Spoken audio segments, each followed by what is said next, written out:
NGCP puspusan ang pagsasaayos sa mga linya ng kuryente upang matiyak ang matatag na supply ng kuryente sa eleksyon. Naritong report. Tiniyak ng National Grid Corporation of the Philippines na mananatiling matatag at maayos ang magiging supply ng kuryente sa nalalapit na eleksyon. Kaya puspusan ng kanilang pagsasagawa ng maintenance activities. Meron kaming program na tapusin lahat ng mga maintenance activities namin 1 week or 2 weeks before the election.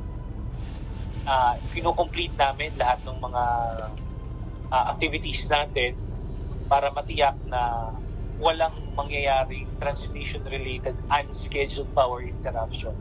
Nakanda rin ang tanggapan ng Kalasyaw Comelec sakaling mawalan ng supply ng kuryente ang kanilang mga voting precincts sa mismong araw ng eleksyon. Wala po tayong magiging problema sa araw ng election tungkol sa kuryente. Dire-diretso po yung natin pag-count ng machine kasi meron po tayong reserve na yung gagamitin na sa power ng kuryente. Ayos lang naman pero dapat i-prioritize natin yung election kasi nga kailangan natin na araw yun, hindi dapat mag-cut yung kuryente. Samantala sa March 26 Sabado, 12 oras na mawawala ng supply ng kuryente ang ilang bahagi ng Pangasinan, habang 30 minuto ring mararanasan ang kawalan ng supply ng kuryente sa umaga at hapon sa mga lugar na sakop ng San Jacinto Substation upang bigyang daan ang pagsasaayos ng linya ng kuryente sa mga lugar.